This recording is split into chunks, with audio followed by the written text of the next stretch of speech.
The night watches. When the crickets fall silent, the dream weaver walks. The old ones spoke in hushed voices, beneath the trembling stars, when the night was thick and the wind carried secrets from the far places of the earth. They spoke of the night watches, small, fragile things, no bigger than a child's fingernail, yet older than memory itself. Not spirits, not men or women, but something else, keepers of the spaces between waking and dreaming, the thin places where the world's skin grows thin. The night watches were the crickets. Their song was never for the comfort of ear or heart. It was a song of binding, a melody that wove threads in the dark, holding fast the edges of this world against the dreams that would tear it apart. The dream weaver is no friend to waking men. It moves silently, patient and eternal. It presses its face against the veil, the fragile thread between sleep and death, searching for cracks, for weakness, for a place where silence reigns. And silence is its path. But the night watches fill that silence. Their chirps are knots tied tight in the fabric of the world, their rhythm a wall the dream weaver cannot cross. Where their song endures, so does the waking world. For centuries, the people honored them. They left offerings by the fire.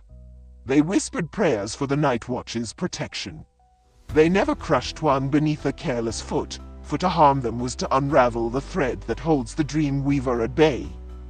But human hands grow restless. Minds grow weary of the endless song in the quiet dark. And so comes the breaking. A restless night, a sudden snap, the crushing of fragile legs beneath an impatient shoe. The song ends, the thread loosens, and the dream weaver steps closer. At first, the world seems unchanged. Days drift by like smoke. Then, when the night is thick and still, you see one. A lone cricket perched in the corner of your home, silent, still, watching. It waits for your eyes to find it, then vanishes the moment you turn. The next night, 2 appear. Then 3. Always, only when you are alone.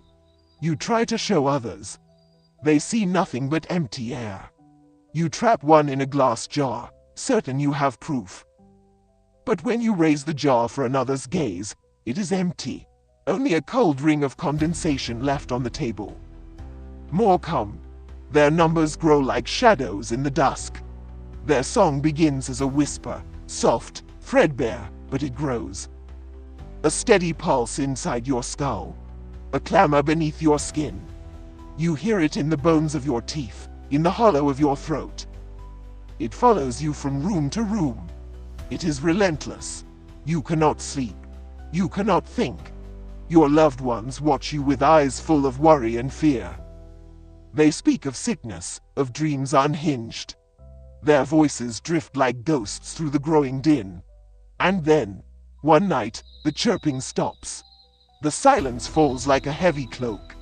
It presses against your ears, thick and suffocating as water deep beneath the earth. In that moment, you realize the terrible truth. The song was never the curse. It was the shield. When the last night watcher is gone, the dream weaver will stand behind you. You will not hear its footsteps. You will not see its face. You will only feel the ice of its breath against the back of your neck. And then, the world you know will blink out. You will wake trapped inside a web spun of your own forgotten dreams. A prison stitched from shadow and silence, where no light ever reaches, and no soul ever escapes. Remember this, whispered from the old one's lips to yours. When the crickets fall silent, the dream weaver walks. Thank you for hanging around until the end of our tale. Every view is appreciated. If you have enjoyed it, please hit that like button and considering commenting and subscribing.